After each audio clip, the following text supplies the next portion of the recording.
Sometimes when we get our eyes set on a dream lifestyle, it can be hard when not everything goes as planned, especially when it comes to finding a career, settling down, and building a family. We trust when times get tough that everything is going to be okay and that the bumps in the road are just redirecting us to a better future. But we never expect that future to be cut short. One woman had a great job, close friends, a house, a husband, a newborn baby, and from the outside, she was living the American dream. But cracks started to appear beneath the surface, and sadly, fate was not the only force at work. Someone controlling and cruel wanted to stop her dream from becoming a reality. This is her story.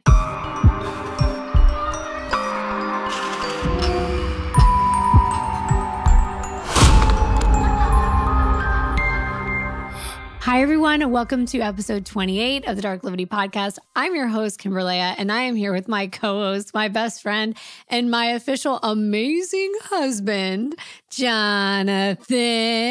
Hi. Darklivity. It's the dark downward slope into the degradation of the human mind and the consequences that such darkness brings to light. So married life, it's been great. We've got baby Mazzy that's so big now. She's almost 2 months old. And this story actually scares me because right now I feel like we have what I discussed in the intro. It's like we have the great job that we love.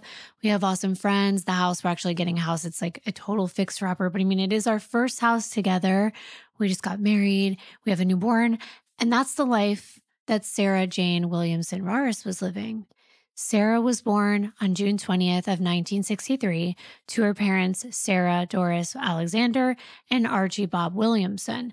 She was a Gemini like me and Mazzy. Also, kind of creepy that the victim in my very last video on my man channel, her name was Sarah as well, and her birthday was also June 20th. Very eerie, obviously not planned at all. Sarah's dad, Archie, was a sergeant in the Air Force, and he married her mom, Sarah, while they lived in Texas. And together they had their first daughter, Nancy, before moving to Florida. Sarah was born in Brevard County, Florida, at the Patrick Space Force Base. It's right near Cocoa Beach and the Cape Canaveral Space Force Museum. And for once, I can actually say that I've been to both of those places since I grew up in Florida.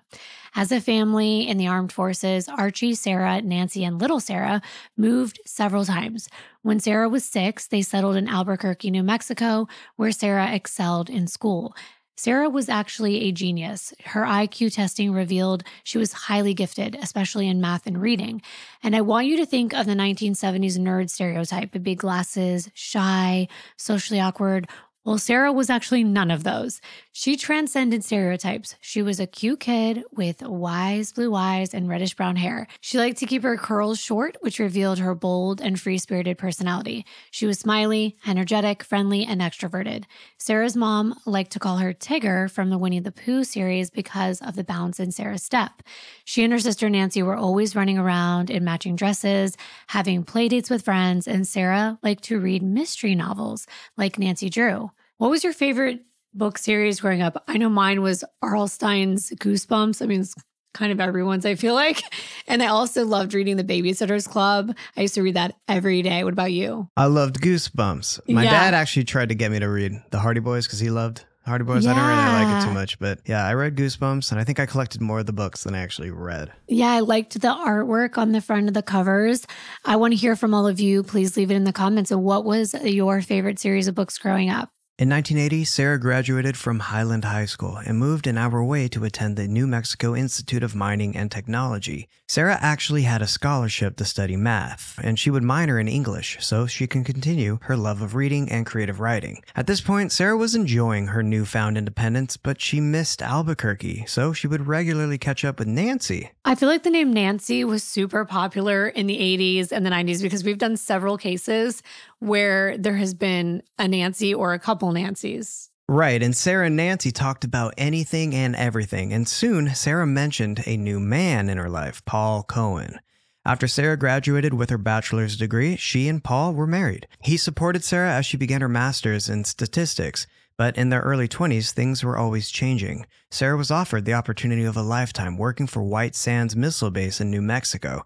So she made the tough decision to postpone her master's and jump into the workforce. Things changed again when Paul got a job in the DMV area, which stands for the District of Columbia, Maryland, and Virginia. For young professionals in the government, military, and STEM fields, this is the place to be. Sara and Paul settled southwest of Baltimore, Maryland, a 30-hour drive away from her parents. Sara used her connections to land a job as a statistician for the National Security Agency in Fort Meade. Very impressive. And at the NSA, Sara was responsible for problem solving. She was analyzing data, unraveling military codes, and handling classified information. Sara built her reputation as a responsible, hard worker. But at the same time, Sara was also writing a novel about a statistician solving a murder because she loved mystery books, which fueled her imagination and inspired her to write. While her day job at the NSA kept her busy, she found solace in her writing at night, bringing her inner detective to life on the pages, which I thought was really cool. She also made time to socialize and became fast friends with her coworker, Laura Billiter. Sara jumped at the opportunity to network. She and Laura went to dinner parties with their coworkers, and that is where Sara met another lady that would become a close friend, Kathy. Kathy was the wife of one of Sara's coworkers, and she had middle school-age children. Sara became their honorary aunt. When she wasn't at Laura's house, she was going out to get coffee with Kathy or hanging out with Kathy's kids. And Sara soon realized she wanted a family of her own. She wanted the American dream, a big house with a white picket fence, pets, kids, and a happy marriage. However, after 3 years of marriage, Sara and Paul were growing apart. It happens a lot when you marry young. People are just going through a lot of changes. Even our brains at that age are still maturing, and it's very common to move locations and switch jobs. And over time, many people learn that they want completely different things than they even did a few years ago. So Sara and Paul eventually got a divorce. In 1990, Sara reapplied for her master's program. She got into Johns Hopkins University, a prestigious research institution where Sara could take night classes and work full-time for the NSA. She was doing a lot. She studied operations management, and one day she was sitting in class when a guy next to her leaned over and introduced himself as Lorenzo. They struck up a conversation, and later he asked her out for a date. 25-year-old Lorenzo Raras was 2 years younger than Sara and highly ambitious. He was taking night school to earn his dual masters in business administration and finance. In the daytime, he worked as a sales representative for MCI Telecommunication Company. Sara fell hard for Lorenzo. He was intelligent and outgoing, just like her. He cracked jokes and would randomly burst into song. We do that too, and I thought we were like the only weirdos out there. But we always do it. We make up songs about the most mundane things. Everything. Like, I'm peeling this banana, gonna throw it in my belly. Right. That's what we do. Especially with Mazzy, we're like, we're gonna change your diaper. He also liked to talk a lot, and so did Sara. They could talk about anything, and that's how they connected so quickly. And just like Sara, Lorenzo had been married and divorced before, and he also wanted to start a family in the next 5 years once he finished school. Lorenzo treated Sara like a princess. Sara was drawn to Lorenzo for several reasons, but one of them was that she admired his close relationship with his Filipino family, and his background resonated with her upbringing and family values. Lorenzo's culture was important to Sara. After she met his family, Sara started to cook Filipino foods to try to impress his mother, Amelia. And after 3 years of dating, Lorenzo and Sara got married on September 7th of 1994. It was a beautiful wedding with gigantic bouquets of flowers cascading over white tablecloths, and 31-year-old Sara was breathtaking. That same year, she graduated with her master's and bought a house with Lorenzo in Elk Ridge, Maryland, on the 6,000th block of Meadowfield Court. Their house was at the end of a cul-de-sac facing a remote wooded area. It was a quiet neighborhood with beautiful green foliage and a low crime rate, the ideal place for a single family to raise children. Sara had a happy, fulfilling marriage and friend group, and despite their busy schedules, Lorenzo and Sara managed to carve out time for one another, spending evenings and weekends together. But there was one thing missing from the puzzle. Can you guess what it is? A baby. Of course, that's right, a baby. At the age of 33, Sara called her best friend Kathy to report the good news, and before she could even get it out, the excitement said it all. Kathy asked, "Are you pregnant?" And Sara shouted, "Yes," and she was all giddy and excited. At last, her dream life was coming together. As Sarah's pregnancy progressed, she maintained a very close-knit bond with her sister Nancy. Sarah told Nancy that she believed it was important for the little one to get to know both sets of grandparents and wanted them to have equal opportunities to form meaningful bonds when the baby was born. And in July of 1997, Sarah delivered a healthy baby boy. Sarah had actually been named after her mother, so it felt right to name her baby after his father, Lorenzo. But he would have Sarah's last name as his middle name. They named him Lorenzo Williamson Raras, who they nicknamed Will. He was baptized in the Catholic Church, and he was finally here, and they thought that he was just perfect. Like many parents, Sarah was in awe of Will and would sacrifice anything for him. She was always bragging about Will's new milestones and planning the vacations and day trips she would take him on when he was old enough to walk. Sarah would introduce Will to Laura and all of her other coworkers. Sarah's dad, Archie, her mother, Sarah, and sister Nancy had all moved to Alabama by this time, so they flew in to visit. Sarah had everything she wanted except for sleep. We are definitely not getting much sleep having a newborn, but I would not change a thing. These moments only last a very short time. But unfortunately, when you do have two sleep-deprived parents, the marriage dynamic can change.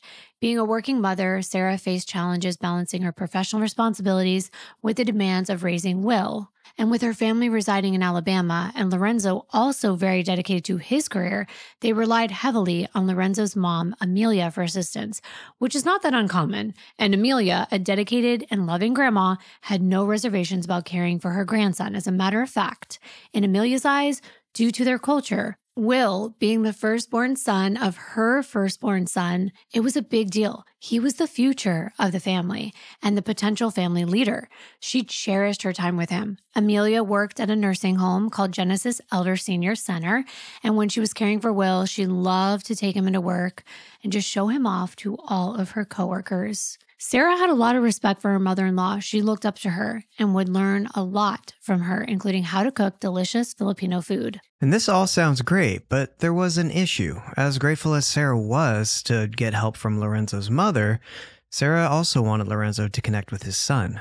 And for whatever reason, he wasn't capable of giving Will the time and attention that Sarah expected him to. And there was something else as well. Lorenzo grew increasingly upset as Sarah showered their baby with love and affection. He believed that he deserved more attention and consideration from his wife. This is also very common. People might not think so, but there are plenty of men who feel this way. Some feel as though women kind of use them to have children, and then they're kicked to the back seat of the family, and that's pretty sad. And I've seen it myself with people that I've known in the past. But of course, with communication, couples can work through this. But for Lorenzo, this change was hard to handle. He started to pull away from Sarah and Will, and actually seemed jealous that Sarah spent so much time with their first baby. Sarah was confused and frustrated, especially because she was working on her own postpartum mental health. I'm just going to chime in here and simply say that I know that men go through a lot of changes when a child comes into the world because it changes their life. It's a new person, but I have to be more inclined to say that women in a birth-related scenario go through way more changes because there's massive physical changes, hormonal, mental, everything. Our entire bodies change. And I know I also feel for the husband.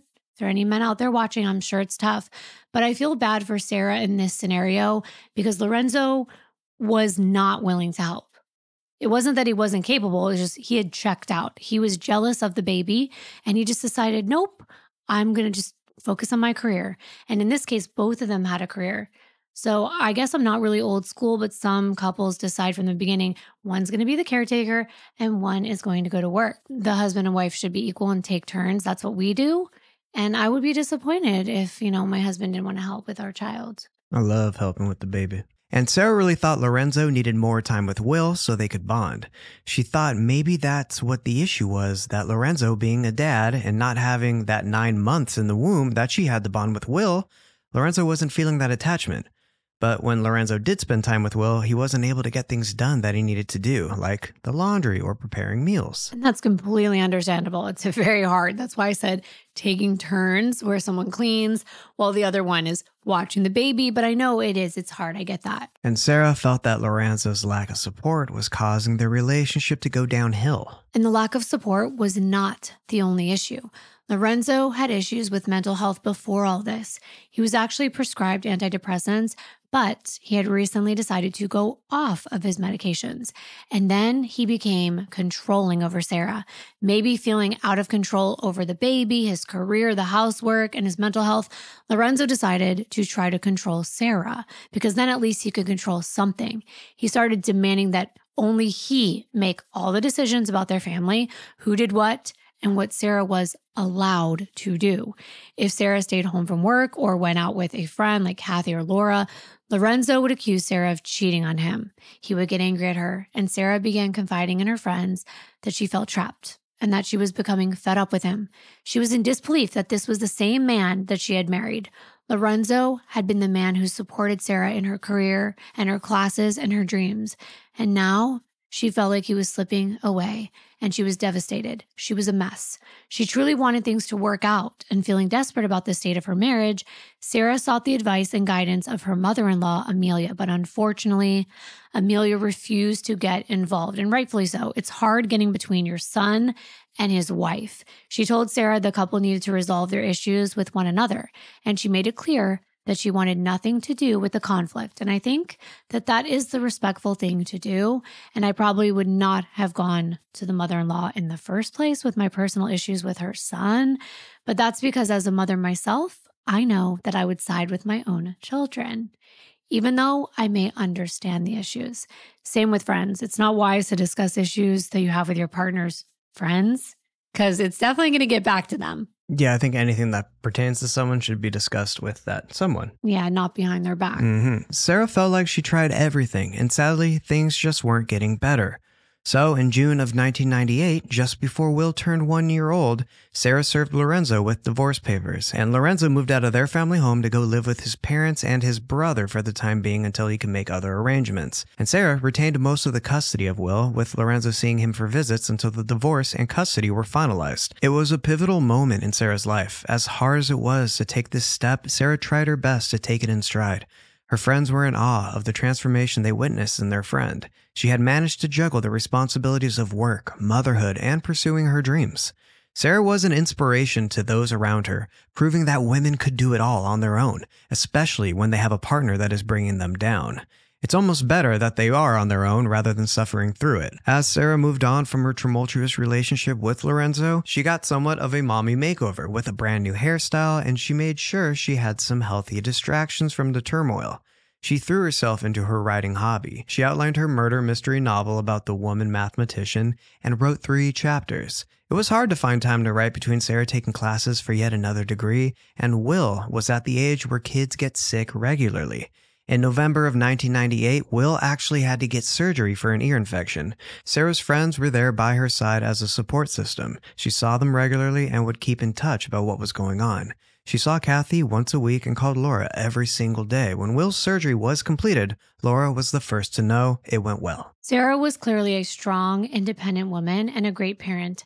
And once this long divorce process was over, she hoped she would have another opportunity to find love. The divorce hearing was scheduled for December 3rd, where a judge would decide who had custody over Will. Sara had a clear vision for her life and was determined to make it a reality. Sadly, fate had a different plan in store for Sara. 5 months after the divorce, she was found murdered. Everything was normal on Friday, November 13th. Sara dropped Will off with Lorenzo for the weekend, and on Saturday, she spent the day shopping with Laura. They had a blast, and they parted ways saying they loved each other. Sara promised to call Laura the next day as usual.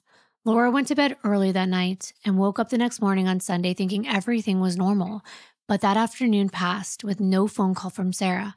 Laura picked up the landline to call her friend, but there was no answer, which she thought was a little bit odd.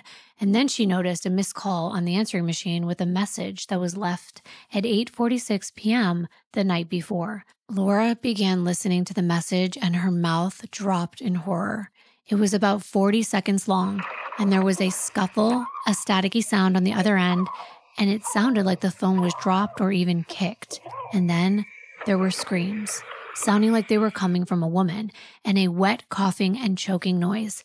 Laura was horrified. This day and age, we're used to butt dials, but on a landline, you have to intentionally place a call, and Laura didn't know what to make of this. She called the number back, and it went to Sarah's answering machine. So Sara definitely placed this call. Of course, Laura was concerned. She called the Howard County Police Department at 7:44 p.m. that Sunday and told them that she normally heard from Sara every day, but she'd been completely silent all day, and there was a quote-unquote funny message on the machine. She asked for a welfare check to be done, considering Sara was a 35-year-old single mom with a small child that was only a year old. But that weekend, Sara was home all alone because the child was with the father. She told all of this to the dispatcher, and that this was very out of character for her. An officer drove to the affluent neighborhood of Elk Ridge Township and pulled up to the Meadowfield Court. The first thing they noticed was the front porch window of Sara's house. It was completely smashed in. The officer called for backup and tried the front door. It was locked. Recognizing the situation's urgency, the officers decided to enter the house through the sliding glass back door. When they did, it triggered the home's alarm system and a siren began going off. They wondered, was Sara home and had armed the home? But then why hadn't the alarms gone off when the window was smashed so that the authorities would be alerted? It was already starting to get confusing. The officers went further into the house through the kitchen where the phone receiver on the landline was missing from its hook. This was another bad sign. As they entered the living room through the back of the house, they found a disturbing and bloody crime scene. 35-year-old Sara Raras was lying on the floor in an unnaturally large pool of blood, and blood was all over. It was on the surrounding walls and furniture, including a standing lamp and some of baby Will's Fisher-Price toys. This was clearly a murder, and seeing the toys, knowing that Sara was a mother, made this scene even more heartbreaking. They went through the house to make sure the baby was not harmed, but the rest of the house was empty. Law enforcement put up crime scene tape and cleared the scene until homicide investigators arrived. Howard County Detective Nate Rettig was assigned to the case, and he said he would never forget the scene before him. She sustained stabs, cuts, and abrasions all over her body, with wounds to her abdomen and chest. There was a concentration of wounds around her neck and throat, to the point where Sara's head was almost detached from her body. Her wrists were slashed and she was nearly missing her hands. It was overkill, and Detective Rettig called this a crime of passion. Sara's wounds appeared to be personal, especially the ones to her hands. The way the cuts were made, it was like someone was taking away her capability and her agency as a professional, a friend, and a mom. It's almost like a ritualistic killing where there's a message behind it. Right, it's like taking away her ability to fight, to touch, and her hands to hold someone. And her head, where most of our physical identity even comes from. Or my first thought was maybe they were actually trying to get rid of her head and hands to hide fingerprints and her identity, because there's a lot of killers that do that. But they don't usually leave the body behind at their own home because that kind of defeats the purpose and gives away their identity. But maybe this killer didn't have enough time to finish and remove her remains. Detective Rettig made several observations. First, rigor mortis had already set in, and the blood was mostly dry by this time. Based on the timeline of Sara's phone call to Laura at 8:46 p.m. on Saturday night, Rettig assumed that Sara had been deceased for at least 24 hours. Second, the house was partially ransacked. In the living room, the cabinet doors of the TV stand was wide open. All the video cassette tapes had been removed and scattered around the stand. The VCR player was actually missing. The kitchen drawers and cabinets were left open as if someone went through them searching for something like money. At first glance, you would think that this was a burglary, and the intruder entered the home thinking no one was home, only to realize Sara was there. But a burglary theory didn't really make sense. Sara's computer, purse, and her wallet were sitting on the kitchen table, in plain sight.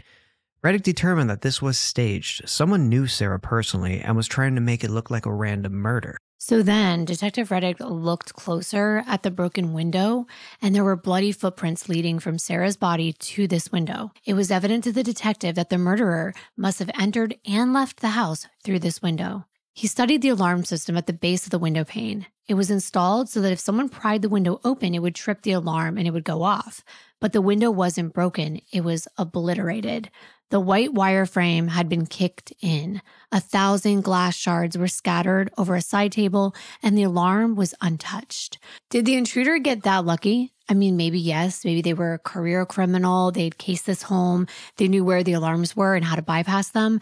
But It was an excessive amount of force for someone who was just breaking and entering for the sake of a burglary. This person had to have been targeting Sara. But the front window in plain view from the street?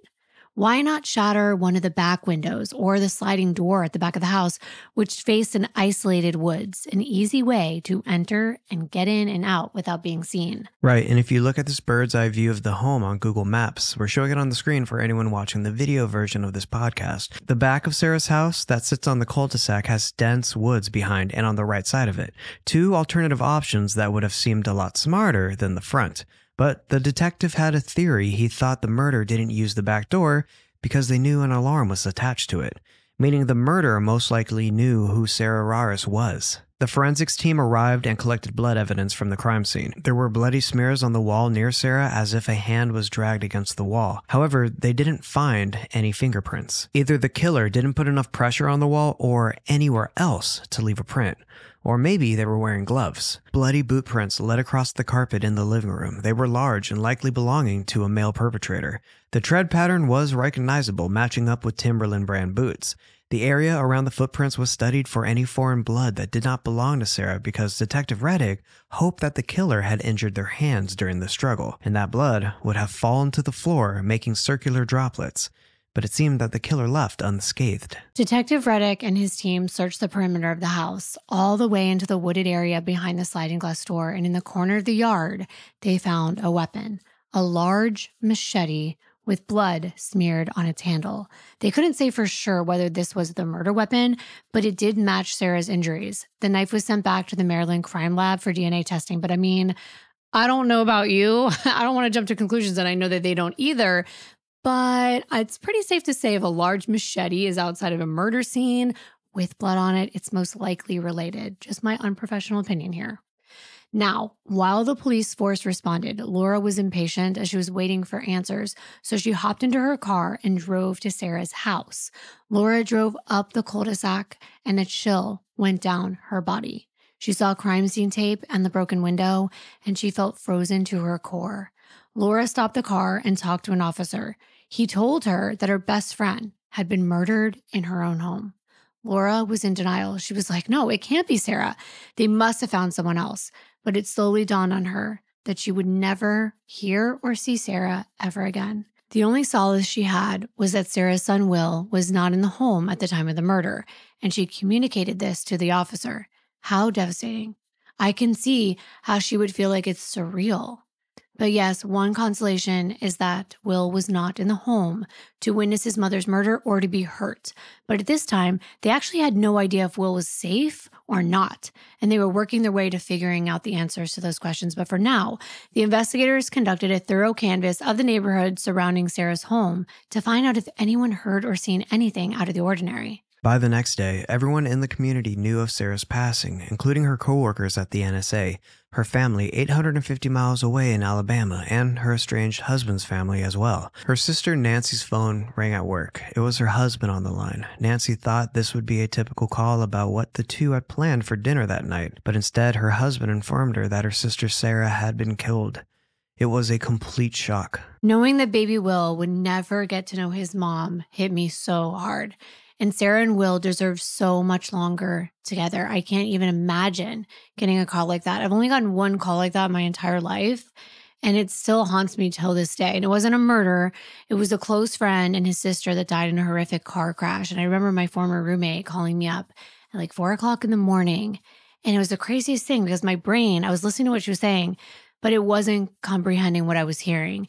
So if any of you have had the unfortunate experience of also hearing news like that and you want to share, please do. When Sara's friend Kathy heard the news, she burst into tears.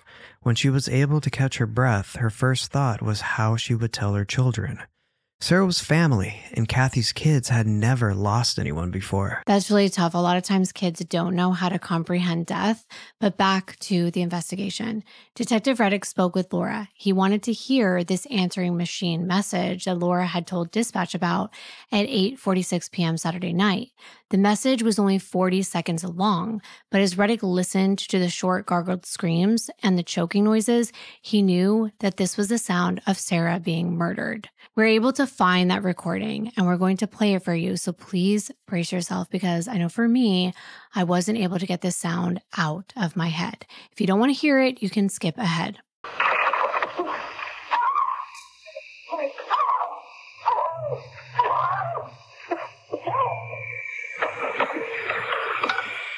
I told you it was pretty bad, and for Laura, it was traumatizing, and for Detective Reddick, it was a crucial piece of evidence. You see, Detective Reddick learned that Sara had Laura on speed dial, and her preset number to call Laura was the number 8. His theory was that Sara was in the living room when she heard the sound of her window breaking. Sara ran to the kitchen to dial 911. She accidentally pressed 8, inadvertently calling Laura, but was intercepted by the killer and forced into her living room. By the time the phone call was picked up by the answering machine, it was too late. Sara was being attacked. Now, I don't personally think that's how it went at all. Sorry to the seasoned detective, but I think she certainly knew that she was calling Laura. It's something that she did so often, whereas 911 is not something that we're familiar doing. She called her best friend for help because she was scared. And do I think she heard something? Yes, I think she was frightened. How would she have known she was going to be murdered? Instead, she was probably concerned for her safety, and she figured, I'll call my friend Laura either to calm her down or ask her for help if there was a threat. But too bad Laura had gone to bed early that night. I'm sure that plagued her, but it was not her fault. At one point, I was going to agree with you, but then thinking about it, being in that situation, I could see how hearing a noise so startling as your glass breaking, considering how destroyed that glass was, you run to your phone, looking behind your shoulder, you grab the phone from your landline, you press 811, and by that time, it's already dialing. Yeah, true. And the 8 had already dialed. So that does make sense. Either way, I can agree with that too. And knowing that the window was completely shattered. During the interview, Detective Reddick asked Laura about Sara's personality and close friends. Laura was incredibly detailed. She wanted Reddick to love and care about Sara as much as she did. Laura said Sara was well respected in the community. She didn't have any enemies. But then she blurted out that if anyone did murder Sara, it had to be Lorenzo. Lorenzo was the only person who scared Sara, and the only person who would have the motive. Laura said Lorenzo and Sara's marriage was good until Will's birth in 1997. She explained that Lorenzo was jealous of his child.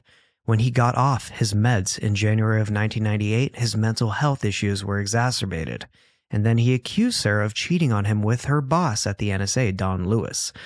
Laura said Lorenzo made it public that he had an issue with Don. He emailed multiple NSA employees, including Don himself, and accused Don and Sara of having an affair.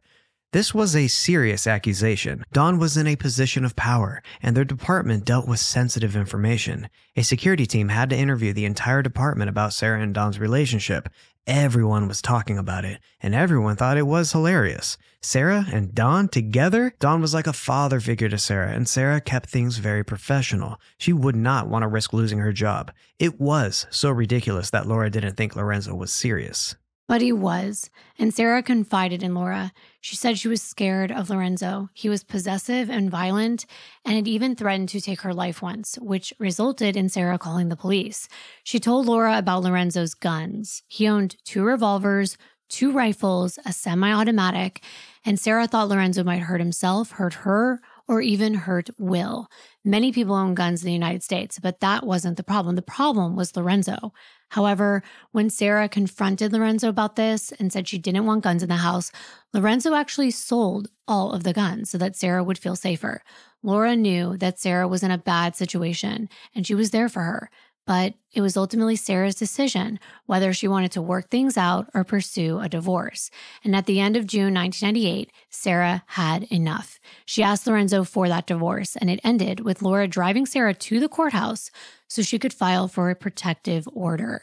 Detective Reddick got his hands on this protective order, which detailed Sara's relationship with Lorenzo in her own words. Sara described an incident on June 27th when she served Lorenzo with divorce papers. They got in a verbal argument and the situation escalated. Sara was holding Will, trying to shield him from Lorenzo, who was flailing around the entire house. Lorenzo tried to hit Sara, and she turned to the side to shield Will. Then she ran to call 911, but Lorenzo kicked her, not letting Sara call the police on him again. She dropped to the ground and he grabbed Will out of her arms, leaving the house with the baby. As Lorenzo left, he told Sara she would never see Will again. And that is really cruel. Sara panicked. She stayed home, scared that Will was in danger, scared to follow Lorenzo. But then Lorenzo called Sara and told her that she had to have sex with him that night, or she would never see Will again. Wow. And I'm guessing at that point in their relationship, they probably weren't intimate with one another. And he was now manipulating her, using her love for their son to force her to do something that she didn't want to do. And Sara felt like she didn't have a choice.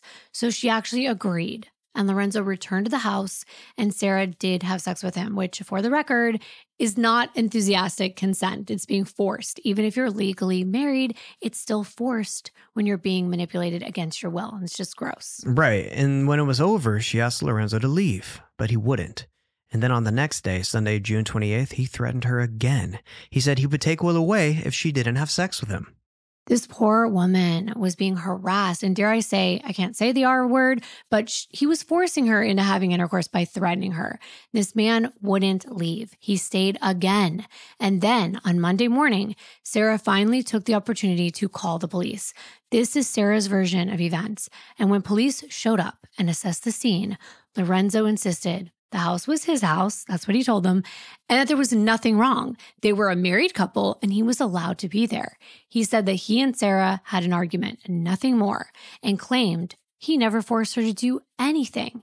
He said they had sex to reconcile their differences. It really bothers me the way people will try to justify their abusive actions to outside observers with the fact that they're already married, as if marriage just absolves all evil. Well, the police assessed the scene and felt that Lorenzo displayed erratic behavior. They ordered him to leave Sara's house, but Lorenzo again refused. And that is when he was forcefully removed by police. Wow. After that, Sara was shaken. She called Laura to take her to the authorities on that day on June 29th. And that protective order she applied was granted. Lorenzo had to stay away from Sara, other than the court appointments where they battled over who had custody of Will. Lorenzo's lawyer said that Sara's affair and emotional abuse drove Lorenzo to a breaking point. No, it's not an affair. It's an alleged affair because there were a lot of things Lorenzo was alleging. He claimed that Sara would not let him take care of Will, which was not true, that Sara didn't like when Lorenzo and his family even held Will, and that Sara would even lock herself in a room with Will to keep Lorenzo away from her child. That sounds like the actions of a scared person, because he's probably doing something to make her feel that way, but not a cruel person. Sara was doing everything in her power to protect her son. I realize divorce courts usually favor women, and I don't know all of the details, but Laura trusted that Sara was telling her the truth. And Sara was now the victim of a murder. About 2 months later, in August, the Howard County Court worked out a temporary custody agreement. Lorenzo got to take care of Will on Wednesdays until 8 p.m. and every other weekend. And because of the protective order, handoffs of little Will between Sara and Lorenzo or the Raras family were always in public places like a mall parking lot, and Sara always brought a friend. Laura said these handoffs were hard for Sara. Lorenzo would make sly comments, and Sara would spend the weekend feeling completely powerless. I can't tell you how much I truly despise these situations. It brings back actual trauma from my childhood. It's truly sad. The children suffer so much when parents cannot be civil, and sometimes I wonder why they're so bitter. Like, why can't they just reconcile their differences? Not all relationships are going to be forever. Most of them are not. But you cannot force someone to love you or to be with you. And using a child as bait or as a pawn is wrong. I'll say it again. If honesty and communication rule the household, these kids are going to grow up in a better environment in two separate households. Right. Than in one ruled by parental animosity. And Detective Reddick found evidence of the courts blocking Lorenzo from getting a passport for Will. Laura confirmed that on a July 25th handoff, Lorenzo threatened to get Will a passport and move him abroad. He mentioned Switzerland and the Philippines, both places where Lorenzo could go incognito and even change Will's name so Sara couldn't find him. Wow. See, that's really wrong. This child isn't just one person's kid, it's both of theirs, and that's really sad. Well, even Lorenzo's attorney suggested it would be unwise for him to move Will, but Lorenzo still tried to get a passport but wasn't allowed. In most states, both parents have to be present in front of the court or at the least a notary to get a passport if the child is still a minor. So it's actually a good thing that he wasn't able to do that. Yes, but what the detective was looking for was motive, and this was proof of motive. Lorenzo was seemingly desperate. He feared he couldn't get custody of his own son once the divorce was finalized. He emotionally manipulated and physically hurt Sara to get what he wanted.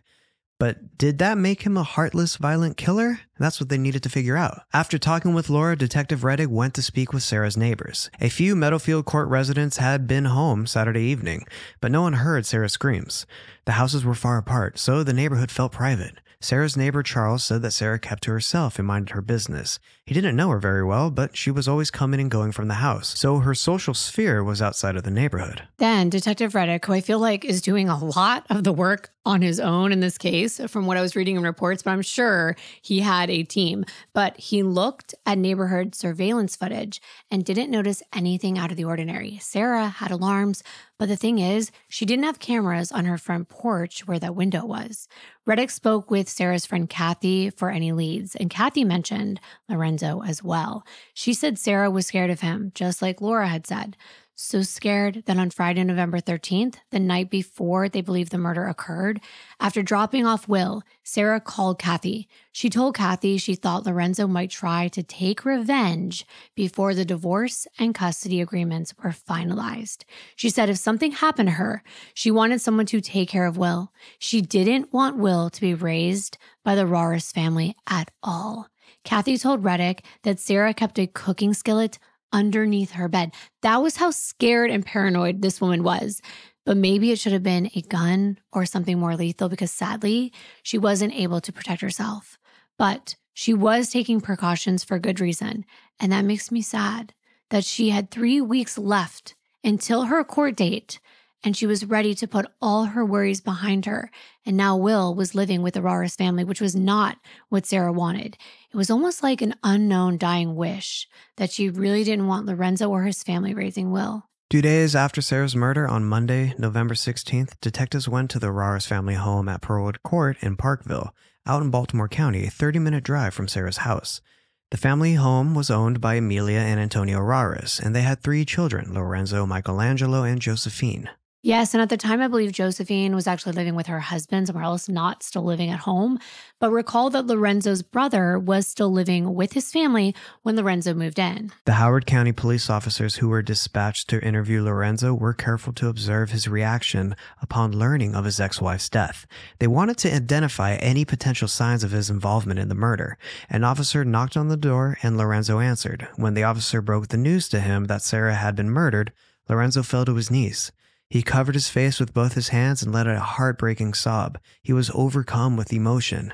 Then, he got up and the officer noticed that Lorenzo's face wasn't wet with tears, so he figured he was faking it. But officers were aware that things had grown bitter and messy between him and Sara, so it would make sense why he wouldn't be crying.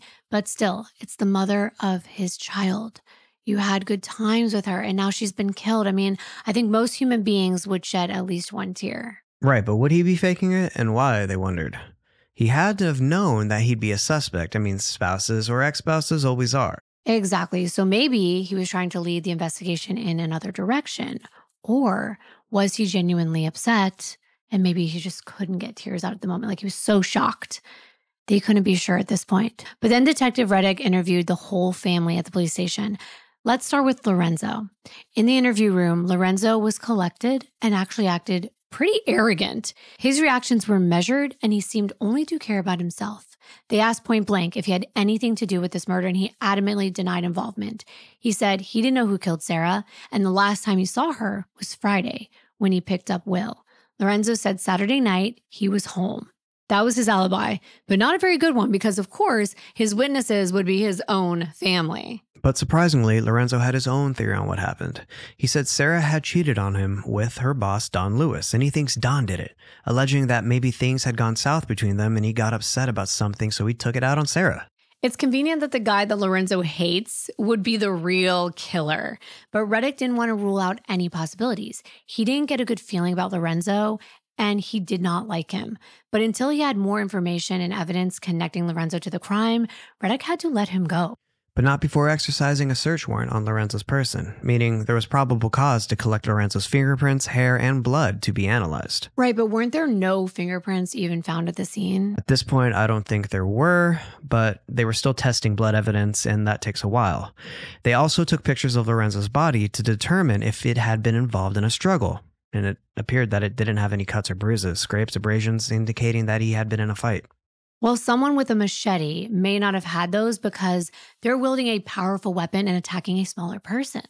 Exactly, so they kept going. The officers questioned Lorenzo's family members who claimed that they were home with him on the night Sara was murdered. The detectives had the 8:46 p.m. answering machine message from Saturday night to work with at this point, so that's when the family would need to have their alibis to not be involved. Amelia let them know that she was busy Saturday night working at the nursing home, and records would corroborate that. Lorenzo's dad, Antonio, was home that night and said he had seen Lorenzo home with Will. Lorenzo's brother, Michelangelo, who went by Mike or Michael, said that Lorenzo remained in the house from Friday night until Monday morning. He never left. And Michael worked the night shift from Saturday around 10 p.m. to early Sunday morning. Wait, so let me get this straight. They're looking into Saturday night at 8:46 p.m. And Mike is saying he worked on Saturday from 10 p.m., which is after the time of the murder, until early Sunday morning. But he also claims that his brother was home. Like, how can you know your brother's there if you're not there? And you're not there during the murder. Mm-hmm. Sketchy. Right, but he swore he woke up for work that night around 8:30 p.m. and he saw Lorenzo at his house. Okay, so Mike's alibi is also his parents or his dad and Lorenzo. Seems like it, but Mike was more passive and humble than his brother. Detective Reddick actually trusted Mike that he was telling the truth, even though there was possibility he was covering something up. Investigators took this opportunity to collect DNA from Lorenzo's family members, including Lorenzo's father, Antonio, and Michael. They applied for search warrants in the Raras' home in Parkville and Lorenzo's car. These took a day to process. When the investigators were able to conduct the searches, they found nothing. No blood, no timberlands to match the boot prints, no knife collection to match up with the machete, and no proof tying Lorenzo and any of the Raras family members directly to the crime scene. But Reddick wasn't done. He wanted to put the pressure on Lorenzo and interview him again, but Lorenzo had an attorney and he was not talking. I have to do my due diligence and say a lawyer is not always a sign of guilt. It was actually the smart thing to do. And Lorenzo was smart. He had 2 master's degrees, and unfortunately, it made Reddick's job 10 times harder because now he couldn't speak with him. But he also had a lead, Sara's boss, Don Lewis. Reddick contacted the NSA and learned that Don was no longer working there. However, the NSA had learned of Sara's murder and wanted to conduct their own investigation. Of course, Detective Reddick offered to help, but he wasn't qualified to learn some of the NSA's secrets, so the NSA hired their own team to look into the murder. Wow, that's pretty impressive, but it makes sense when an employee was killed and then another employee is being implicated. Exactly, and Detective Reddick was qualified to go after Don Lewis himself. Don had recently moved to Boston, Massachusetts. Don did not have a criminal history, but he had retired at the age of 51, which is impressive and a little earlier than most. Reddick spoke with Don about his alleged affair with Sara. Don had said his relationship with Sara was purely platonic and professional. He had gotten accusatory emails from Lorenzo, but Don said if anything, Sara was married to her job. Don said that Saturday, November 14th, he was at a friend's dinner party in Massachusetts. He gave Reddick his friend's contact info, and they all confirmed that Don was not in Maryland during Sara's murder. I knew that was going to be a dead end. It's clear that Lorenzo was either just trying to get revenge on Don, or he was leading detectives in the wrong direction on purpose, but they had no way of finding out. Reddick and several members of the Howard Police Department flew to Sara's funeral at the Pine Level Methodist Church in Alabama. Every one of Sara's friends, coworkers, and family were in attendance. It was a wonderful celebration of life. And Reddick said it was clear that Sara was very loved and an angel who did not deserve any of the violence she endured. Guess who didn't show up? Oh, big surprise, Lorenzo. Exactly. And by proxy, Will wasn't there either. And how horrible is that the child doesn't even get to go to his mother's own funeral? Now, part of me, though, was like, he's very small, he's tiny, he's a little boy. Maybe it's healthier if he doesn't see that. But then I was thinking, no, the respectful thing to do is for Lorenzo to go and to bring their son. And when Laura and Nancy got word of this, they were convinced Lorenzo was actively withholding Will from Sara's family. Which is just heartbreaking. And once again, the child who has now lost his mother is being used as a pawn. Around the same time, the autopsy results came back confirming Sarah's manner of death, which was homicide, and her main cause of death was blood loss due to a deep wound to her neck. The injury resulted in a loss of 80% of her blood volume, which is why the blood pool was so strangely large. In addition to the neck wound, Sarah sustained additional injuries to her wrists, chest, liver, and lungs, as well as her back and arms and her stomach. These injuries ranged from 2 to 4 inches deep. She also had a variety of wounds. There were cuts, slashes, abrasions, and contusions. She had cuts to both of her hands, as we mentioned, and the wound on her neck was actually 9 inches long. She also had a cavitated lesion to her brain from blunt force trauma, which wasn't immediately visible. But another example of what she went through in her last moments, which is so brutal and tragic. In the next weeks, Sarah's murder shook up the Maryland community. The fact that she was murdered in her own home meant that nowhere was safe. While detectives waited for DNA processing, they double and triple checked the existing evidence. Sarah's answering machine message to Laura was sent to forensic audio service to be cleaned up and possibly made more clear. The message was listened to 100 times by a dozen officers. It sounded like Sarah was screaming a name. What? Okay, can we play it again so they can hear it? Yeah, I cleaned it up myself too to see if we can make it out. Before we tell you what name the officers thought Sarah was screaming, listen and tell us for yourself.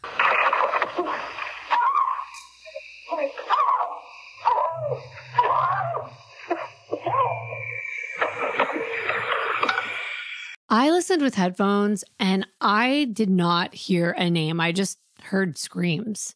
Well, the officers thought they heard Sarah say Mike. Listen again and I'll isolate that part. Maybe, but I don't know. I can't tell. Well, they knew a Mike, Lorenzo's brother, Michelangelo, but he went by Mike. They wondered, could Mike have done this to get revenge for trying to take Will away from his brother? Or to hurt Sarah so that Lorenzo could get full custody of Will? Oh, and remember, he said he woke up at 8:30 and he was at work from 10 p.m., but he didn't really have a solid alibi either. Exactly. So Reddick brought Mike into the police department and played him an enhanced audio to get his reaction. Mike said he couldn't hear his name, but of course he was going to say that. Well, I don't really think it sounds like Mike either. It sounds like a struggle to me, but I do hear her say, oh, and then screaming. It wasn't really apparent if she's screaming a person's name. Well, Mike said he was not involved in Sarah's murder and that he had no reason to hurt her. But he was shaking, and it wasn't your usual nervous tremor. The investigators described it as vibrating. When Detective Reddick drove Mike to his place of work after the interview, Mike got out of his car and Reddick turned to him and said, "Look, I know you know what happened to Sarah. I can feel it." Mike opened the door of the cop car and then he threw up all over the parking lot. That's interesting. And it's very telling, if you ask me, the non-professional armchair, stay-at-home detective. I guess maybe he was car sick, but Reddick thought Mike was nervous and he knew something. For now, Reddick gave Mike his card and he asked him to call him when he was ready to tell him the truth. Well, big surprise, Mike never called. Lorenzo's attorney stepped in and said Michelangelo would need a lawyer present for any future interviews. Okay, well, I do think that's fair, but now Detective Reddick needed another avenue to uncover what he thought was the truth, that Mike had done this to Sarah on Lorenzo's behalf. But he still had to do his due diligence in other directions too. So he reached out to Sarah's first husband, Paul, and Lorenzo's first wife. Let's start with Paul. Remember him? He was still living in the Maryland area. He agreed to come in and meet with detectives, and his alibi was solid. Laura, Kathy, and Nancy could vouch for Paul as well, saying they didn't think he was capable of murder. And also, it had been a while since him and Sarah had gotten their divorce, so they didn't really see a motive for him to do something like this. Next was Becky Raras, Lorenzo's ex-wife before he met Sarah. She had kept Lorenzo's last name. So the detectives thought maybe she still had feelings for Lorenzo and could know something. Becky lived in the area and she said she hadn't heard of Sarah's murder from Lorenzo and seemed shocked and saddened by the news. She agreed to call Lorenzo and let the police wiretap her phone calls. That's pretty brave, but we're talking about a murder here, so I'm not surprised she agreed to participate. Becky and Lorenzo had a long conversation. She asked subtle questions to draw out a confession, but Lorenzo revealed nothing.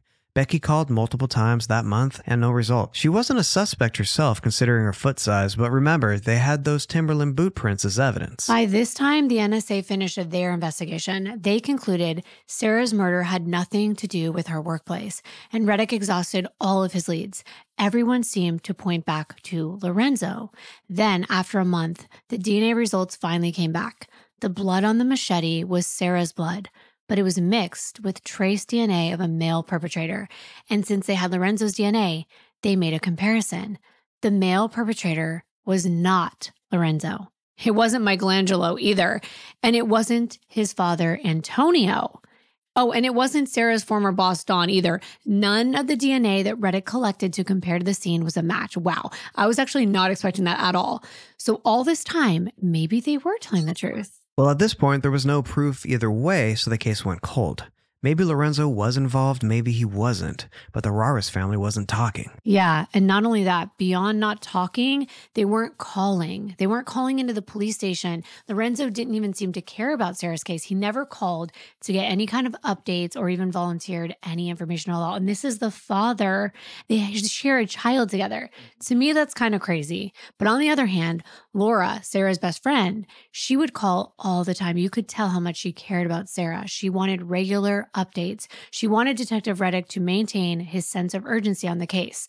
4 months passed, then 5, then 6. The police chief assured the media that Sara's case was an open investigation and the Howard Police Department were doing everything they could to solve it. But Laura and Reddick were losing hope. Reddick even went through the forensic data multiple times, even reached out to the FBI Behavioral Science Unit in Quantico, Virginia for assistance. To help in the investigation, the FBI compared Sara's murder with a database of serial killers. There were no serial killers with the habit of cutting the neck and wrists. A behavioral analyst said Sara's murderer knew her personally. There was nothing new. Also, the FBI had the technology to further enhance the audio of Sara's voicemail to Laura. The FBI proved that Sara wasn't screaming the word Mike. She was just screaming. I knew it. So maybe we should make a shirt that says stay-at-home detective or like armchair detective, because I would definitely wear that. I'm sure a number of you knew that it wasn't the word Mike. Right. It's what they refer to as an audio illusion.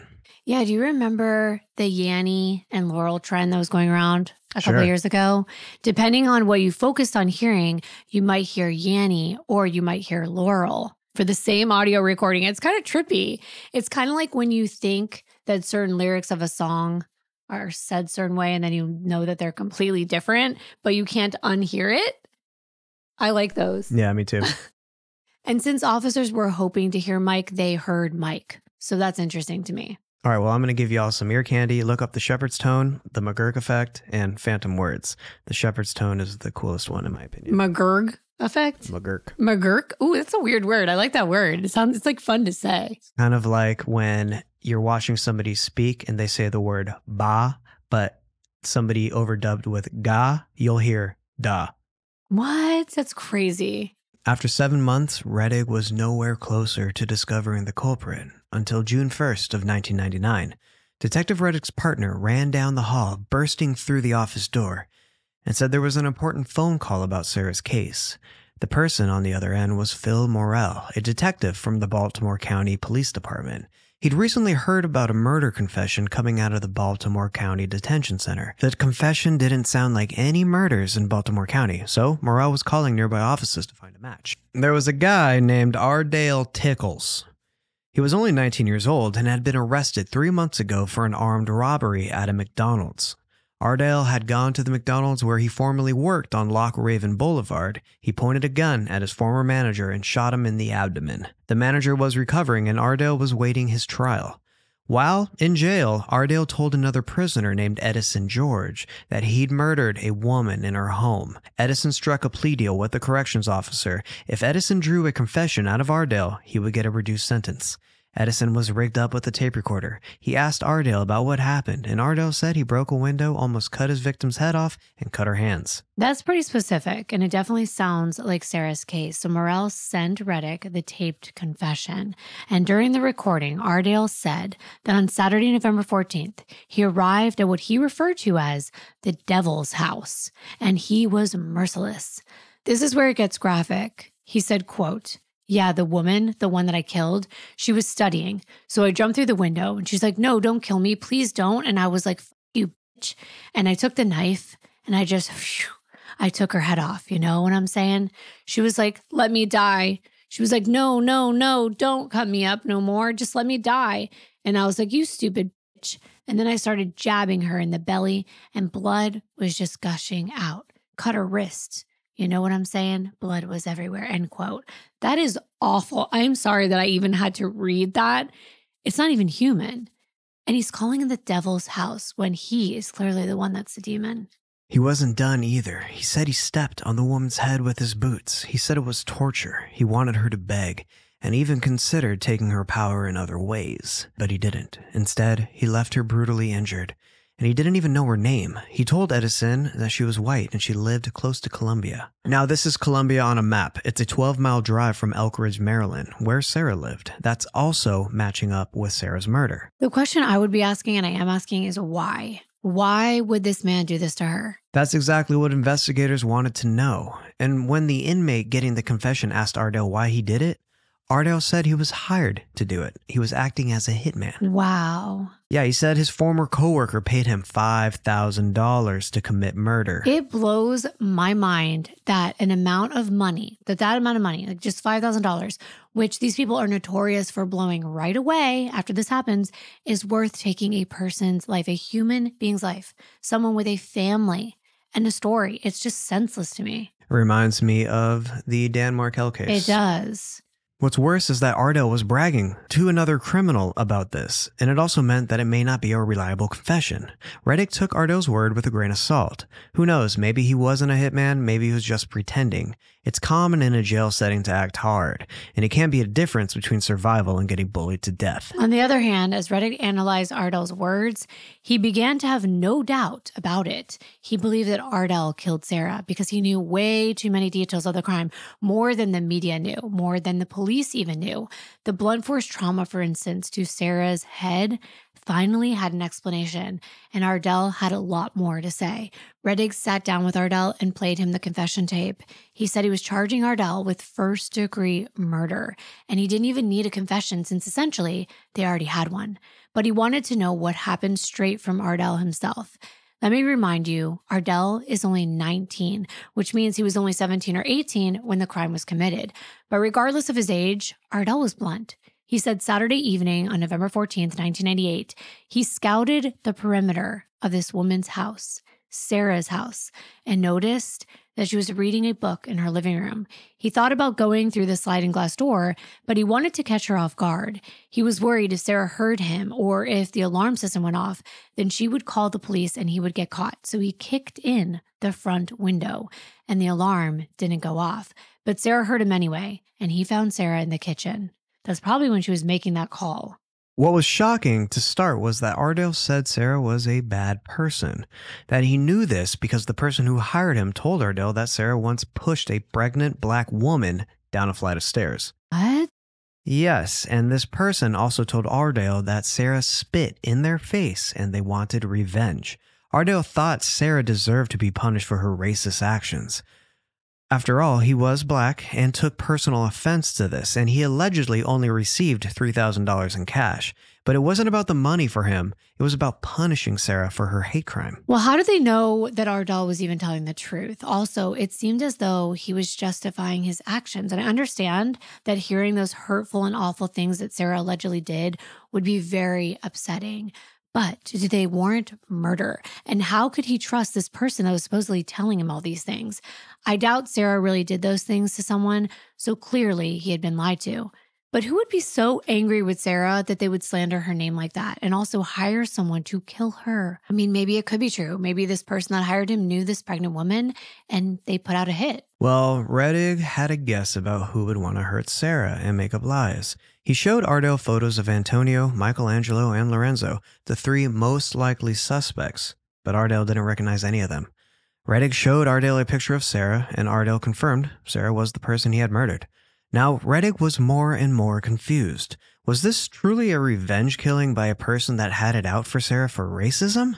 Ardell explained that one of his former coworkers hired him, a woman that had been tormented by Sara. Well, he said the woman who hired him felt tormented. She said as long as Sara was alive, she couldn't go on living, and she wanted Ardell to take Sara away from this world. Ardell was happy to help. On Friday, the 13th, his coworker, which, by the way, he didn't actually know her name or any information about this woman other than they worked together. She drove him to Sara's house to show him where he needed to go. She said the best time to target Sara was Saturday night because Sara would be home alone. She explained the house had an alarm system and it was a quiet neighborhood, so Ardell had to be sneaky. After Ardell murdered Sara, he didn't have any contact with his coworker. She paid him the next time they worked together, and Ardell was now in jail. So he was no longer working, so he had no contact with her since. So he didn't know this woman's name, yet he's willing to believe her and also kill for her? I'm just speechless if that's true. Apparently. And yes, it appeared as though he was gullible enough to murder a stranger for money. And money will make people do crazy things. That's scary. Let me tell you about Ardell Deradero Tickles. And yes, I know his last name makes me want to laugh as well, but we have to be serious. Ardell was born on November 24th of 1979 and lived in Baltimore, Maryland on the 1600th block of East Northern Parkway. Baltimore has a reputation for high crime and conflict, and Ardell's life was tough. His mother was actually diagnosed with schizophrenia when he was younger, and Ardell was put into the foster care system. In the system, Ardell was physically harmed, which affected his adult relationships. He was impulsive, and he struggled to understand the consequences of his actions and how they might impact others. Ardell did not have a criminal record. As a rule, he didn't like white people, period, which meant if you appealed to his belief system, he was easily manipulated and radicalized. He was 19. But he was a legal adult, but still young and impressionable. At this time, Reddick was trying to figure out how Sara's murder, which originally looked like a personal crime, a crime of passion, could have been caused by a stranger. Of years of internalized hate and frustration and microaggressions, it would make sense as a crime of passion. Sara's murder was so violent, and knowing the history of violence against Black people in the U.S., Reddick could see why Ardell would go to such extremes as revenge. It certainly doesn't excuse his behavior, but it made it make some sense. It still shows evil has no bounds, and the most depraved killers grow up in the same society that we do. It was a crime of passion against who Ardell believed Sara was, but he didn't even know her, which makes this case even more heartbreaking. Ardell had a history of acting out in school. He was interested in ninjas and martial art assassins. He didn't have a mother figure in his life, which added extra layers to this crime. His future adoptive dad speculated that this woman that hired him and convinced him to kill Sara might have acted motherly to him. Ardell related to her because of her race, and she knew how to manipulate him into doing her bidding. But Detective Reddick needed to know who this woman was, so he looked into Ardell's employment history. He'd worked in a Baltimore nursing home laundry room. You probably know by now who the woman is. Reddick reached out to the nursing home for a list of current employees, and one name jumped out. It was Amelia Raras, Lorenzo's mother. I couldn't believe it, but then again, like you said, the Dan Markel case came right to mind. Reddick showed Ardell a picture of Sara with Will, and he was showing Ardell that he had taken the life of a sweet, innocent mother and wanted to get his reaction. It was a look of horror and guilt and familiarity. Ardell said, "That's the little man," pointing to baby Will in Sara's arms. He seemed to be familiar with Sara's son, so Reddick asked Ardell how he knew Will, and he said he was his quote-unquote Asiatic Black sister that hired him and brought Will into the work multiple times. He had wrongly assumed that she was Will's caretaker. He didn't know that Sara was actually Will's mother, and now he knew. It was a quick lesson for him about making assumptions and trusting everything that someone tells you. Wow, how sad. Even with what Ardell had done, I truly think he realized the mistake that he'd made and that he had been fooled. After this, the Raras home was put under 24/7 surveillance as Reddick dug deeper. He had circumstantial evidence, but he didn't have enough proof to arrest Amelia or Ardell. Reddick learned that Amelia and Ardell shared evening shifts leading up to the crime. Coworkers confirmed that Amelia and Ardell had one-on-one conversations in the hallways at work, Investigators spoke with Ardale's friend Tanisha Hodge to get more details on the crime. Tanisha struck a deal and she would provide information if the police gave her immunity. Tanisha said that on November 14th, Ardale gave her money to help him achieve his goal of becoming an assassin. She thought it was a joke. I have to say this, it's never a joke. If you hear someone say stuff like this, take it seriously first. And then if you can't find any evidence that it's real, then label it as a joke. Well, Ardale was obsessed with assassins, so that's why it came off as a joke. Tanisha was 25, so she helped Ardale rent a car because he couldn't. She gave Ardale the car, which, by the way, is illegal. And hours later, he came back. Ardale walked through Tanisha's door wearing Timberland boots that were covered in blood. And I'm assuming he also got blood in the rental car. Ardale said that he had taken out the devil. Tanisha rolled with it, and she drove with Ardale and parked the car and helped him burn his boots to get rid of the evidence. Afterward, they were walking back to the rental car when 2 Baltimore police officers stopped them at the park. Tanisha didn't say why they were stopped. I'd assume it was because they were seen burning boots. These officers searched the rental car and found a knife underneath the driver's seat. The officers collected it, claiming that there was blood on the handle before they drove away. Tanisha claimed that she and Ardale narrowly avoided arrest. Okay, well, I definitely have questions. Why would the cops just drive away if they just really found blood? Is this story even real? And why would Ardale have another bloody knife in this rental car when there was an actual machete at the crime scene? Also, what happened to that knife? Why did the Baltimore Police Department test it for blood? Was there anything on it? Was there evidentiary value? I have so many questions. And maybe the Baltimore County and Howard County Police Departments didn't communicate. I don't know. But it does make sense why Ardale would feel comfortable bragging about the murder to these other inmates if he already thought the police had evidence.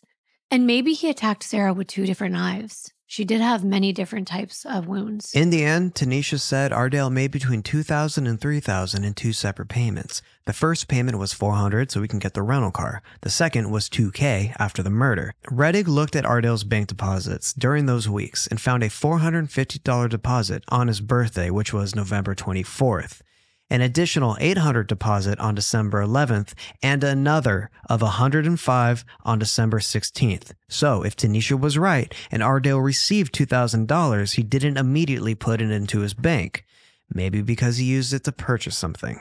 Then Reddick got Amelia's bank statements. In the week before Sara's murder, she wrote a check to cash for $2,500. She probably cashed the check herself and gave Ardale the cash in 2 payments. Why else would you withdraw that amount of money? In August, forensic investigators match Ardale's DNA with that trace DNA found on the machete handle. Now, there was concrete evidence. Ardale committed this heinous murder. The morning of August 24th, he was charged with first-degree murder and conspiracy to commit murder. And that afternoon, police went to Amelia's home where she was taking care of baby Will. At this point, they brought her to the station. And in Maryland, if you hire someone to commit a crime, you can face the same charges as the perpetrator, which is usually how it is in most states, but you actually face more charges. Amelia was charged with first-degree murder, conspiracy, and solicitation as the mastermind behind Sara's demise. At the station, Amelia called Lorenzo and told him that she was going to jail. Police wiretapped the call. Lorenzo didn't ask why his 63-year-old mom was going to jail. He just said, oh, like it was the most natural thing in the world. Detective Reddick thought that was fishy. Lorenzo had to know something, but once again, he couldn't talk to Lorenzo because he had an attorney. He could only talk to Amelia. Of course he knows something. You just say, oh. Who says that when their mother is being arrested? But let us tell you about Amelia Domingo Raras.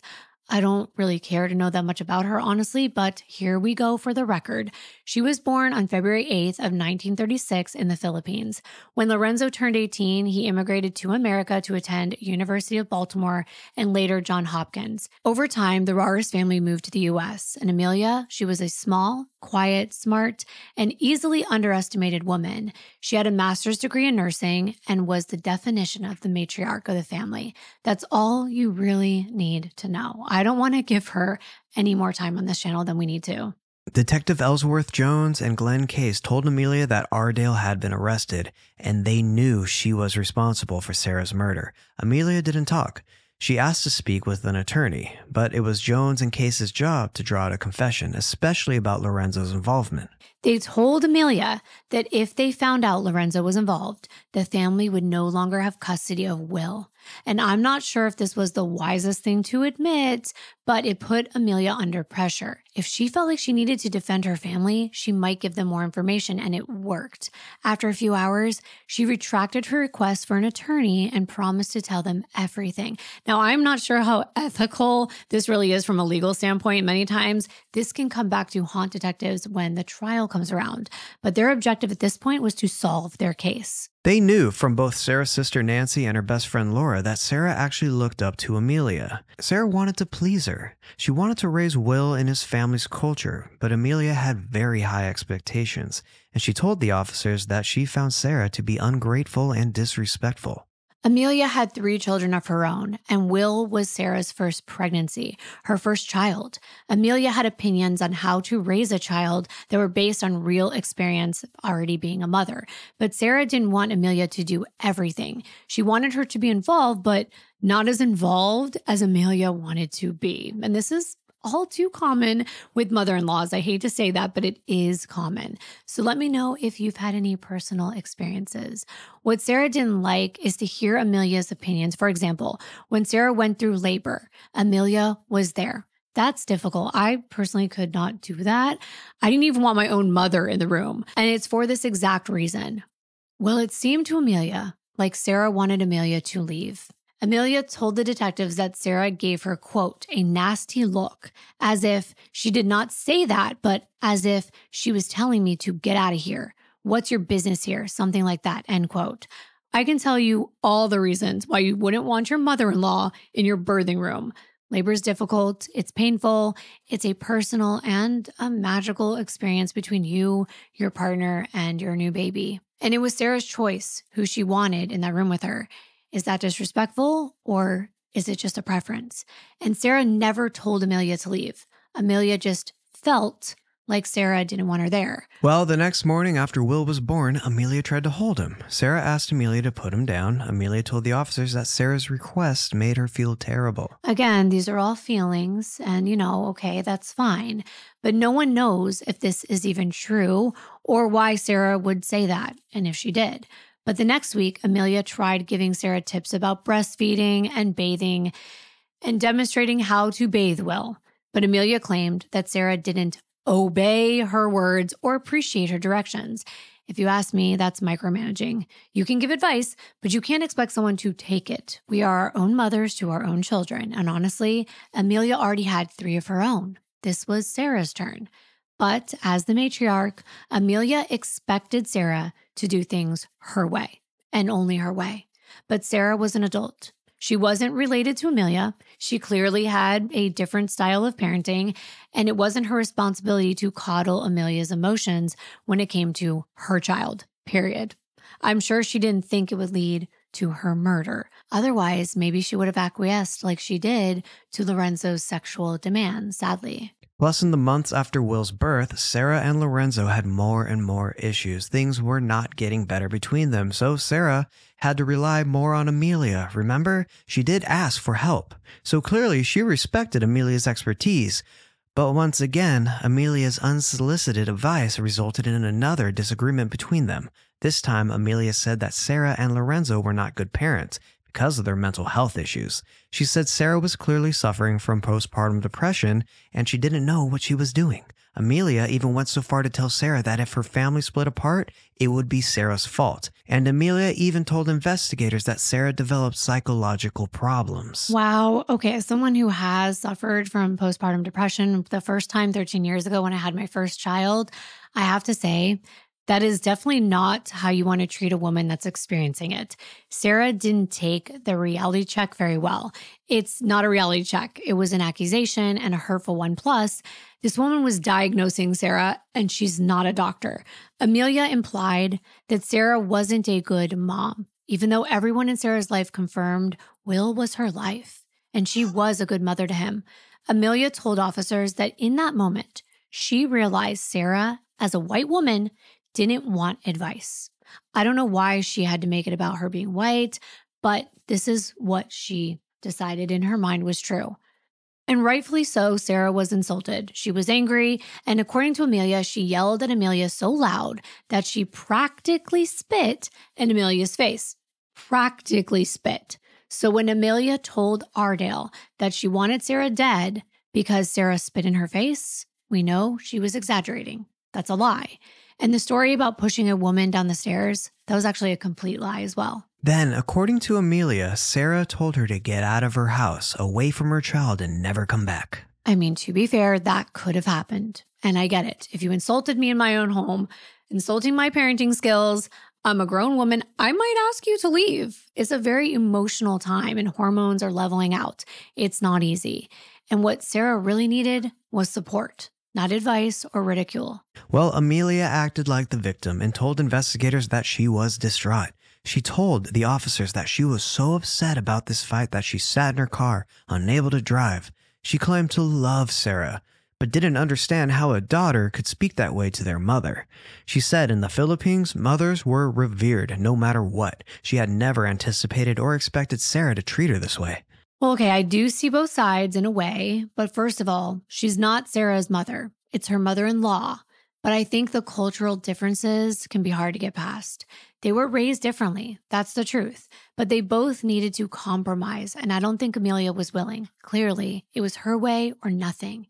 And that is exactly how Amelia explained things. She said the issue was that they came from different cultures. Cultural differences do add pressure, but that's not the issue. What's the old adage? Treat people the way you want to be treated. Exactly. And Amelia wasn't respecting Sara's parenting.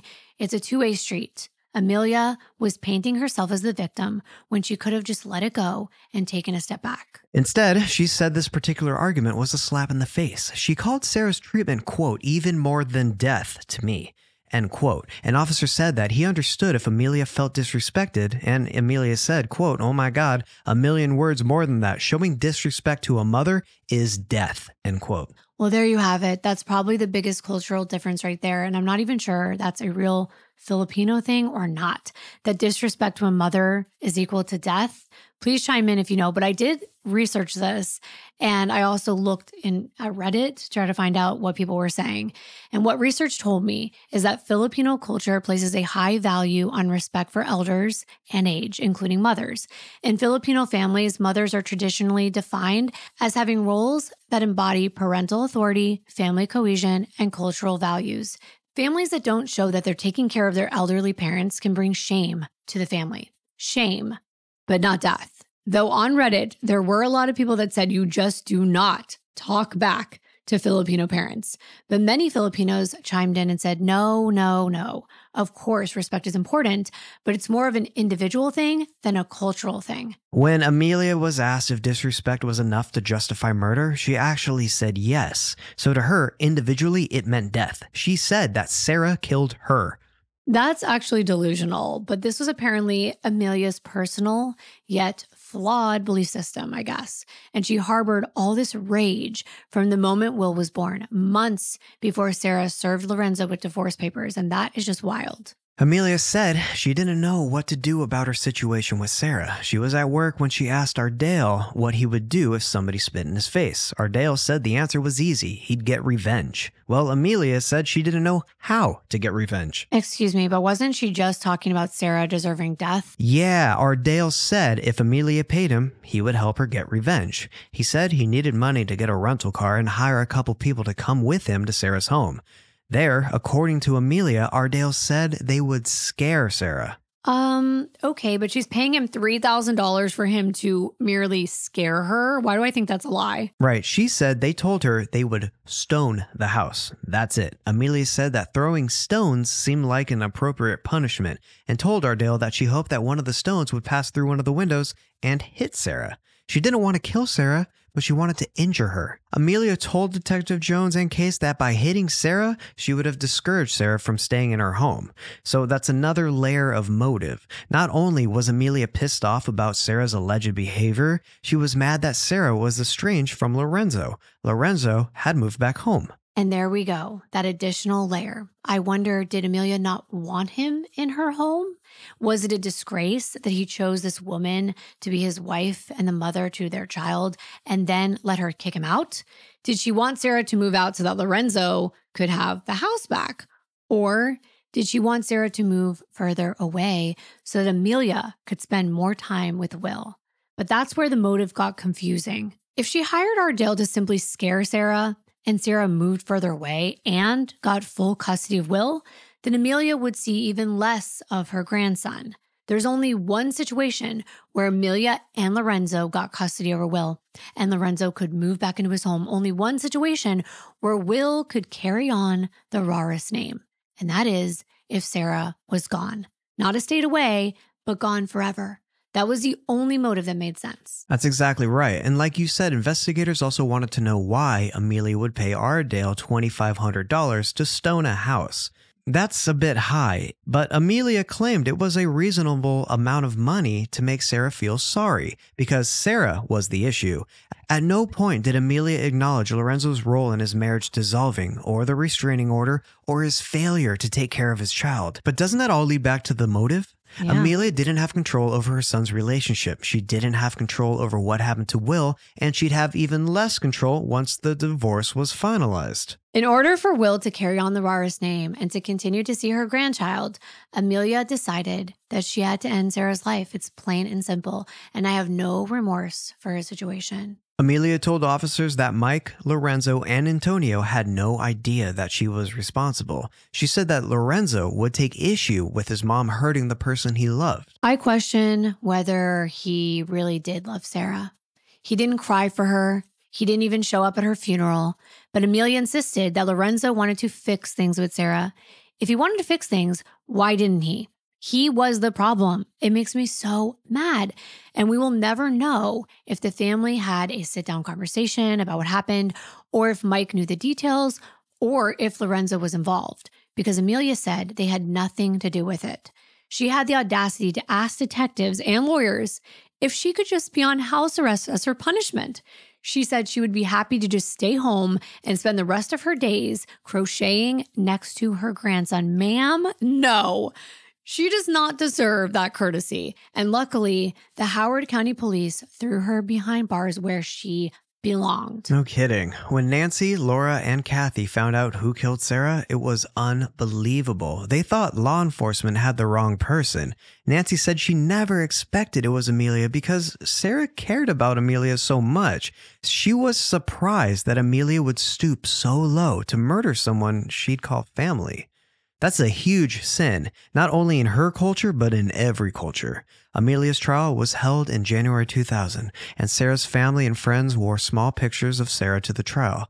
They wanted to give Amelia the benefit of the doubt, but they couldn't help but to notice that none of the Raras family was in the courtroom. Amelia's husband wasn't even there. Either they didn't want to associate with her because they were ashamed, or they knew something and didn't want to admit their guilt. Head prosecutor Mary Murphy argued that Amelia was worried that she and Lorenzo would lose custody of Will in December. Time was running out. Amelia had a motive. She paid Ardell and she lied so that he would commit this murder. On the other hand, defense lawyer Clark Aller said it was impossible to prove Amelia intended to murder Sara. Nobody overheard Amelia ask Ardell to commit murder, so the first-degree charge was outrageous.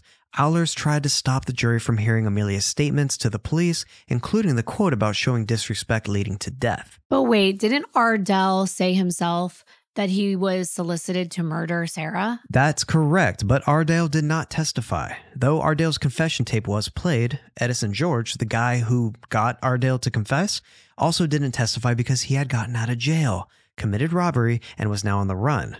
Oh yeah, he would definitely not make for a good witness. Amelia stayed silent, and after a week, she was found guilty of first-degree murder and solicitation, but not conspiracy to commit murder.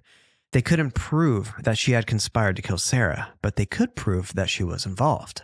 Wow, that is really tough to prove. And Amelia's sentence was delivered on April 18th of 2000. And in the courtroom, Amelia cried, saying she felt sorry, that she never intended for this to happen, and that she regretted Sara's murder. I don't believe her. I don't think she was remorseful. I think she regretted getting caught. Judge Dennis Sweeney said Amelia's disposition after her arrest showed her self-serving and self-pitying nature, that she didn't regret her actions because she got what she wanted. Will was still living with the Raras family, but at least Amelia would be living behind bars for the remainder of her life. Ardale's trial was supposed to be in March, but on his own volition, he changed his plea to guilty. At his sentencing hearing on July 12th, he said he felt used and tricked by Amelia, and he shouldn't have accepted the money. He said he was praying for Sara and her loved ones. He was given life with the possibility of parole on top of the 25 years for his attempted murder on his former boss. Remember that? As per usual, both of them appealed. In 2009, Amelia asked to be released, saying Sara did not deserve to die, and she personally forgave Sara. She forgave Sara. I mean, why would she even need to forgive Sara? She asked for forgiveness from Sara's family as well, but it was like rubbing salt in their wounds. It didn't change anything. Amelia remained at the Maryland Correctional Institute for Women. There were no charges placed against Lorenzo. He was remarried, and he raised Will with his new wife and 3 other children. That doesn't seem very fair to me. I wondered why Will didn't go with someone in Sara's family instead. Kathy and Laura didn't feel that this was justice at all, and I have to agree. Amelia got exactly what she wanted. Yet on February 8th of 2023, on Amelia's birthday, Lorenzo passed away at the age of 57, and with him, the knowledge of what happened to Sara. Some will call it karma or fate. Amelia is now 88 years old and still in prison where she will die alone. As for Ardale, he is at North Branch Correctional Institute, a maximum security prison. He is eligible for parole this year in 2024. If he does get parole, we hope that he doesn't hurt again. Yes, he actually did seem remorseful, and I truly think he was taken advantage of. So I think, or I hope, that he learned his lesson and he will be on a better path if he is released. And I hope that all the members of the Raras family who are innocent in this tragedy are thriving, including Will, who carries on Sara's legacy. I hope someone taught him about his mother, who she was, how smart and beautiful she was as a person, and I hope that he had a chance to know Sara's family. Also, Sara's sister Nancy says she does feel like justice was served. Sara's death was hard on the Williamson family. Her father, Archie, passed away in 1999, a year after Sara's murder. Sara's mom remarried but passed away in 2016. She was a grandmother and a great-grandmother. Nancy takes comfort in her children and the belief that God will carry out justice in his own way and that the truth always comes out in the end, even if we never know the truth in life. Laura and Kathy will never forget the intelligent, hardworking, and generous friend they had in Sara Williamson Raras. And that's why we continue covering cases like these, so we can keep Sara's story alive and stories like hers, so that victims' memories live on in all of our minds. I think about all the people that we talk about all the time. They'll just randomly come to my mind, and that is how they continue to live on in all of us. That's true, and even when the outcome is frustrating, sad, or heartbreaking, it's worth hearing about who each one of these victims were, what they cared about, who their loved ones were, their friends, their family, their career. And even the little details, like Sara's mystery novel that she wanted to write, but never got to finish. It's sad that her own life became a murder mystery. I hope you think of her as you go about your day to day, and I hope to see you in our next video. Thank you so much for watching. We'll see you in our next video. Bye.